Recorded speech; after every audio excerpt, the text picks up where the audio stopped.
They say the hills keep secrets, but some hills don't just remember, they whisper, and if you listen too closely, they whisper back things you were never meant to hear. In the fall of 1836, somewhere deep in the forgotten marrow of eastern Kentucky, two children walked into a church and tore reality in half. They didn't scream, they didn't curse, they didn't threaten. They simply spoke with the terrifying clarity of those who know something you don't, and never should. Their names were Rebecca and Rachel Morrison, identical twins with mirror eyes and voices that seemed to echo through the bones of the old wooden chapel like thunder buried in velvet. No one remembers their sermons, but everyone remembers what happened after, because within 3 days, confessions poured like blood from split skin. Hidden sins surfaced like corpses in floodwater, and Pine Hollow, a town so small it was never meant to be remembered, was changed forever. This is not just a story about children, it's about what they touched, what touched them back, and why every attempt to explain it even now ends in silence or madness. If you're still watching, you're not here by accident. Pine Hollow was never meant to be found. Not by travelers, not by time, and certainly not by those who ask too many questions. It sat buried among the Cumberland foothills like a scar beneath the skin, a place cut off not by distance, but by design. The roads weren't just unpaved, they were uninviting, and the people who lived there liked it that way. Secrecy wasn't a habit, it was a theology. Everything that came in was measured, everything that left was forgotten. That's what made the arrival of Reverend Ezekiel Morrison so unsettling. Not just because he brought 2 daughters no one had ever seen before, not because he looked like a man who had walked too far and slept too little, but because the people of Pine Hollow could feel it in their teeth, in their bones. Something unnatural followed them in, something old, the kind of old that doesn't die, it waits. The church welcomed them like it welcomed all preachers, with cold food and colder smiles.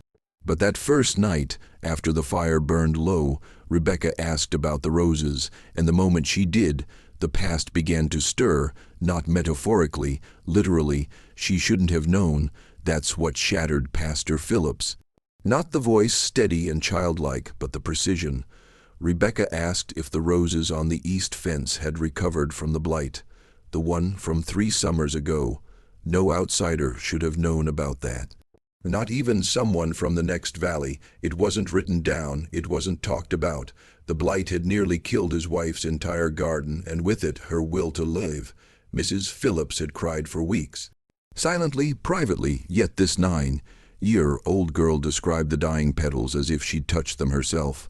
"I saw them in a dream," she said. They wept. No child talks like that, but Rachel did too. Quiet Rachel, who stood behind her sister like a shadow stitched to skin, nodded and whispered. They bloomed again after the frost, but something else bloomed with them, something that remembers. That night, Pastor Phillips sat alone by the dying fire, Bible open in his lap, but he didn't read a word, because when children speak in riddles, you assume it's imagination, but when they speak in truths you've buried, you realize something is watching you, and it's been watching for a long, long time. The next morning came bitter and gray, but it wasn't the cold that woke Pastor Phillips. It was silence, a thick, unnatural quiet that pressed against the cabin walls like a held breath. He found Ezekiel already awake, hunched by the hearth, eyes unfocused, fire dim. The girls dreamed again. He said without turning, but these dreams weren't warnings. They were maps. Phillips didn't understand, not yet. But he would. When Rebecca appeared moments later, barefoot, hair tangled by sleep, she said something that broke him. "Under the 3rd floorboard, Pastor, the one behind the altar, there's something hidden there, something wrapped in blue." He staggered back. No living soul knew about the bottle.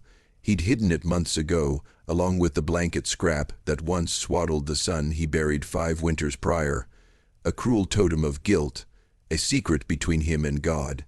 But now God wasn't alone. Rachel stepped into view. The baby's name was Samuel. She whispered, "He forgives you." The bottle would later be found exactly where they said. And so would something else, the beginnings of a truth no man in Pine Hollow had ever dared speak aloud. Sunday came like judgment, the kind that doesn't wear robes or crowns, just silence, and the eyes of two little girls who already knew what you were about to confess. Ezekiel's sermon was humble, fire and brimstone, but not unusual.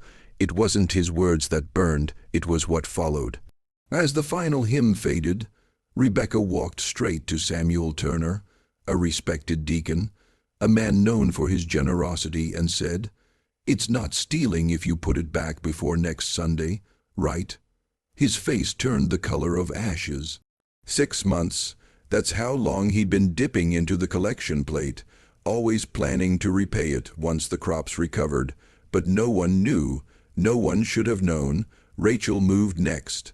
Mrs. Whitfield. She said to the oldest widow in the church, "Your husband didn't die, he left, you still read his letters." The old woman trembled. No one had spoken that man's name in 15 years, but it was true, every word. One by one, the twins moved through the room. Secrets surfaced like rot beneath the floorboards. Not accusations, just facts. The kind you bury so deep, you start pretending you never dug the hole. They didn't scream. They didn't cry. They simply told the truth, and truth, when it's that precise, sounds like violence. To Dr. Hayes, they spoke of patients who died not from illness, but from ignorance, errors in judgment he buried beneath years of silent guilt. To the Millers, they whispered of a son hidden in the attic, a boy with a soft mind and soft eyes, a boy too inconvenient to be loved in daylight. To young Thomas Brett, they said her name, Elizabeth. And just like that, the affair no one dared suspect was pulled into the open. But it was Rebecca's final walk that shattered the air itself. She placed her small hand on the altar and said, "This ground was sacred, before it was stained." Then she looked directly at Pastor Phillips. "The Wittman family didn't die in a fire, did they?" Silence. A collective inhale no one dared exhale. "They died here," she said, "and some of you watched." It wasn't a question. It wasn't even an accusation. It was an autopsy. And in that moment, everyone knew something old had just awakened. Not a ghost. Something older than that. Memory. For 16 years, the Wittman fire had been the town's wound sealed tight with lies and rituals and the passing of time. But now Rebecca had sliced it open with a single sentence. Pastor Phillips could barely stand. His hands gripped the pulpit, white-knuckled. He remembered that winter, the official story, a tragic fire, a grieving congregation, a tidy burial in the frost-hardened cemetery. But that's not what the twins had seen. Rebecca spoke again, her voice low but clear. Faith had a birthmark on her left shoulder. Hope wore a locket with her mother's hair. Faith died in a blue Sunday dress. Hope in her nightgown because she was sick. No one breathed. Elder Thompson, oldest man in the room, rose like stone cracking from cold. "How could you know that?" he asked, voice shaking. "Rebecca didn't blink, because they showed us," she said, "in our dreams." Then Rachel added, almost apologetically, "They didn't burn. They were running, hiding, behind the altar. Behind this altar, the sanctuary, the one built by the town's own hands, had become the scene of a crime no one dared name. Until now, the air inside the church turned heavy, thick like something ancient had been disturbed. No wind moved, no one spoke, because everyone in Pine Hollow had felt it, even if they'd spent years pretending otherwise. The wrongness? Rebecca's eyes scanned the room like a surgeon searching for rot. Rachel stood beside her, whispering something only the dead could understand. Then Elder Thompson's wife gasped. "The doll," she murmured. "Faith's wooden doll." Rebecca nodded. "Her father carved it. She dropped it when she ran. It cracked under his foot." People looked around, frightened, some mouthing prayers, but there was no denying it anymore. These girls weren't guessing. They were remembering something they had no earthly right to know. Pastor Phillips found his voice, but it felt like gravel in his throat. "Why now?" he asked. "Why you?" Ezekiel Morrison finally stepped forward, his eyes hollow with exhaustion. "Because silence feeds corruption," he said, "and what lives in Pine Hollow has been fed for too long." He looked at his daughters not as a proud father, but as a man standing beside a ticking clock. "It's not them you should fear," he said. It's what's been buried, and what remembers being buried alive. Ezekiel's words struck like thunder in a basement, not loud but deep, the kind you feel in your ribs. This town was built on a lie, he said, and every sermon, every prayer, every hymn you've sung in this place has been offered over bones. A hush fell so sharp it almost sliced the air. No one moved until Samuel Turner, red-faced and trembling, shouted, "This is blasphemy." But even he didn't believe it, not really, not after what the girls had revealed about him. The others didn't argue, they remembered. Strange sounds beneath the chapel floor on stormy nights, cold spots in the pews, stains that returned no matter how often they were scrubbed. And then came the whisper not from the twins, but from Mrs. Carter, the matriarch no one ever interrupted. When the east wall was repaired, they found bones in the mortar. A pause. Small bones? That was 3 years ago, and everyone had agreed silently not to ask questions, not to dig, but the Morrison twins had already dug, not with shovels, with dreams, and now the dream had spilled into waking life. There would be no returning to normal. You've heard stories, legends, but what happened in Pine Hollow wasn't folklore, it was leakage, a fracture between what was said and what was done, and the Morrison twins were the breach. That night, after the confessions had spilled like blood, Pastor Phillips walked the church alone. Each step across those old planks felt like trespass. He paused at the altar third floorboard from the front. He pried it loose, and there, beneath wood and dust, he found it, not just the bottle, but a tiny scrap of scorched linen embroidered with the letter F, a child's dress fragment, blue. His hands shook. He felt watched, not by the living, by the known, because once truth sees you, it doesn't look away. Outside, the twins stood barefoot in the frost, staring at the cemetery. "They're not angry," Rachel whispered. "They're just tired of being forgotten. The dead don't rest where lies are louder than memory." Rebecca added, "That night, Phillips made a decision. He wrote everything, every detail, every horror. The townspeople would later call him mad, but you watching this now, you need to understand something. There is no such thing as a buried secret, only delayed consequences.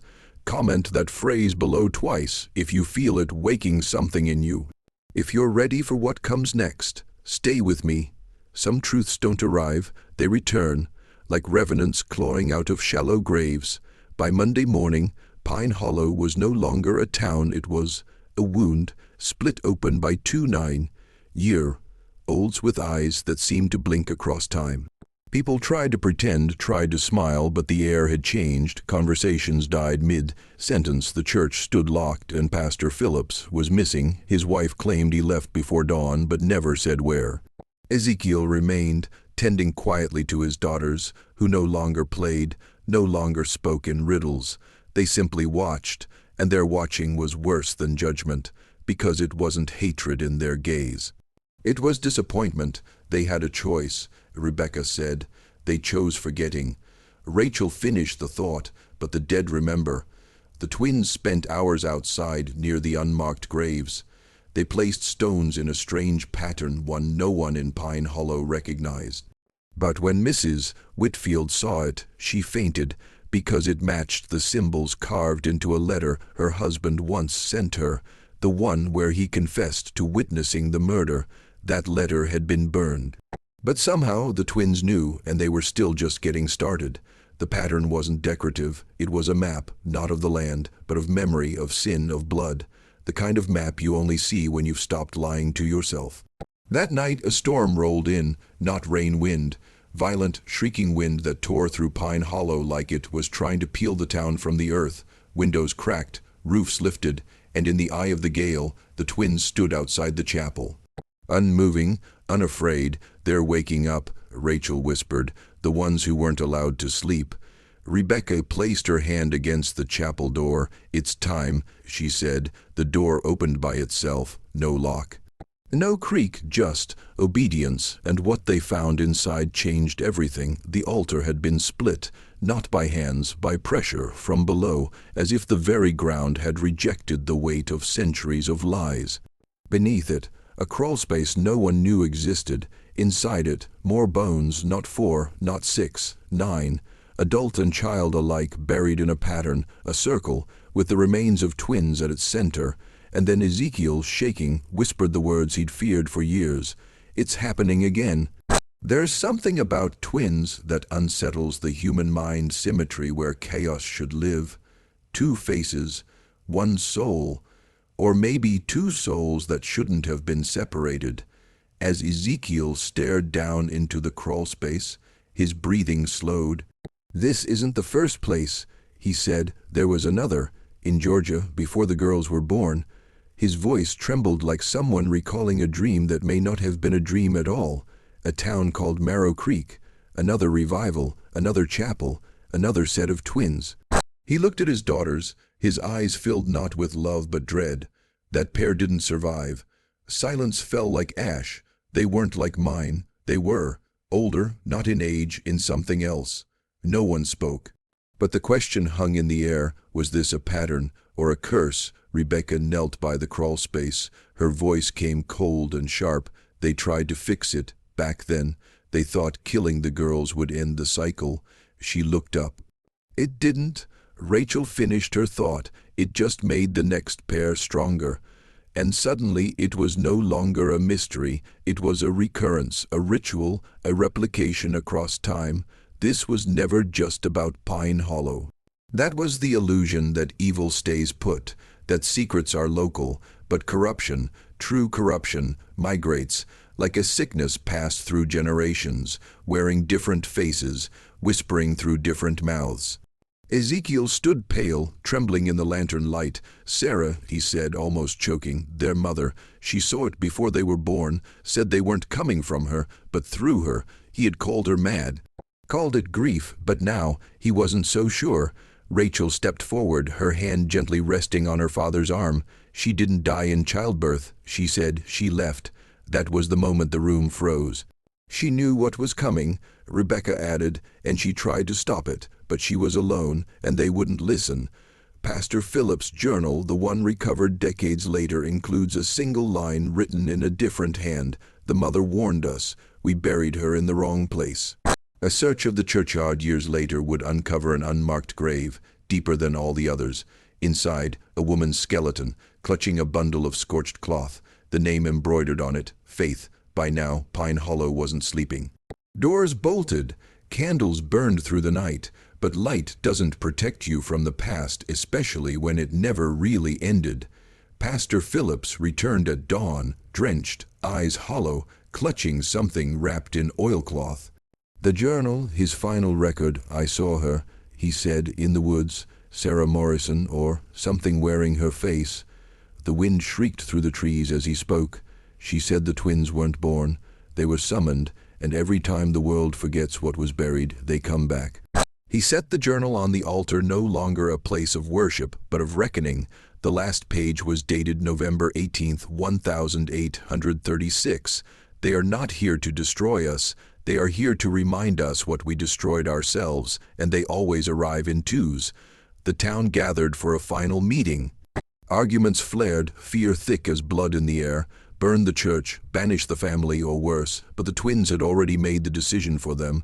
That night they vanished, gone without a trace, no footprints. No sound. Just one final message carved into the church door, a phrase no one dared speak aloud. But every man there read in silence, "We don't forgive what you forget." The townspeople searched the hills for days. But Pine Hollow isn't the kind of place that gives up what it takes. No clothing, no satchel, no footprints in the frost. It was as if the Morrison twins had evaporated into the fog or been claimed by something older than the forest. What remained was silence and fractures. The church was shuttered, the pulpit dismantled. No one dared worship on soil where bones had whispered. Some left town entirely, others stayed, but grew strange eyes vacant, hands trembling, avoiding mirrors. Guilt, when unspoken, becomes a kind of possession. Over the next decade, 7 people from Pine Hollow vanished without explanation. All of them had been in that chapel the day the truth surfaced, the only trace left behind. Stones arranged in a circle identical to the one the twins placed above the Wittmans' graves. The message was clear: memory has a price, and forgetting doesn't cancel the debt. In 1987, when the old church was finally demolished, a single line was found scratched into the beam beneath the altar. Not in English, but when translated, it read, "It begins again when the world forgets what it means to remember. The human mind is not built for truth, not deep truth. It craves narrative heroes and villains, sins with endings, tragedies with lessons." But Pine Hollow offered none of that. It offered a mirror, and when the town looked into it, it saw itself, not as it wanted to be remembered, but as it really was. That's why the story was buried. That's why Pastor Philip's journal was hidden behind 4 walls and 50 years of silence. But truth has a pulse. You can suppress it, delay it, smother it in doctrine and dust, but you can't kill it. Because sooner or later it knocks again, always in the form of two girls, 2 graves, 2 voices that speak as one. In 2004, a girl named Sarah Dennings disappeared in eastern Kentucky, 9 years old. Twin sister, last seen walking barefoot into the woods behind a Baptist revival camp. The police called it a tragedy, the locals called it familiar. They never found her, but carved into the roots of the oldest tree near the camp was a symbol, the same circle. The same stones, the same message: we don't forgive what you forget. You think history moves forward, that time is linear, but what if it's not? What if time loops not endlessly, but intentionally? Like a ritual looking for completion, every so many years the cycle begins again, different faces, same shadows. That's the truth. Pine Hollow reveals that we're not progressing, we're repeating. And the twins, they're not the anomaly, they're the constant. In 1836, they spoke of things buried. In 2004, the same pattern appeared. In 2021, 2 sisters in West Virginia were found speaking a language no one had taught them, drawing floor plans of churches they'd never seen. One of the drawings matched the original layout of Pine Hollow Baptist, down to the altar's crack. When asked how they knew, the older girl replied, "We dreamed it, but it was someone else's memory. Memory doesn't belong to the dead anymore. It moves through bloodlines, through whispers, through those who stop pretending everything is fine. You watching this right now, this is not coincidence. If you've made it this far, you already feel it. Like something old recognizing you. Maybe you've seen the stones, maybe you've dreamed the girls, or maybe you were never meant to forget. This story isn't here to entertain you, it's here to mark you. Because by now, something inside you is shifting, not with fear, but with recognition. You were drawn to this for a reason, and that reason isn't curiosity, it's inheritance. The forgotten has found you. The Morrison twins weren't unique. They were part of something older, a bloodline, a pattern, a reckoning that appears every time civilization convinces itself it's civilized. They show up when the soil becomes too rich with silence. When the prayers stop reaching heaven because the floorboards are too soaked in lies, and you are being watched too, not by a channel, not by a screen, by truth itself, and truth doesn't knock. It enters. The next time you dream of a child staring from the corner of a chapel you've never seen, don't ignore it. The next time you see stones in a circle, or twins standing where no one else notices, remember this: you are part of the story now, and stories like this don't end, they wait. Here's what they don't want you to know: there is no supernatural. There is only what's been suppressed long enough to feel supernatural once it surfaces. And the Morrison twins, they didn't bring darkness, they revealed it. The real horror wasn't in their visions, it was in how accurate they were, the real terror that everyone in Pine Hollow already knew.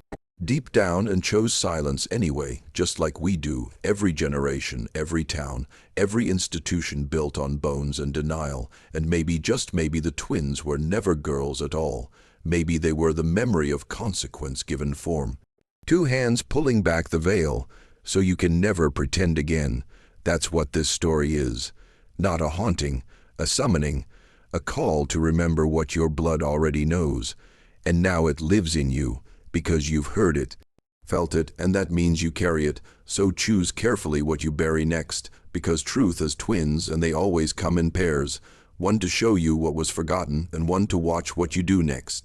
If this changed something in you, share it, speak it, spread it, and never, never forget the phrase, "We don't forgive what you forget." Type it below twice. Let the dead know you remember, and they just might let you sleep.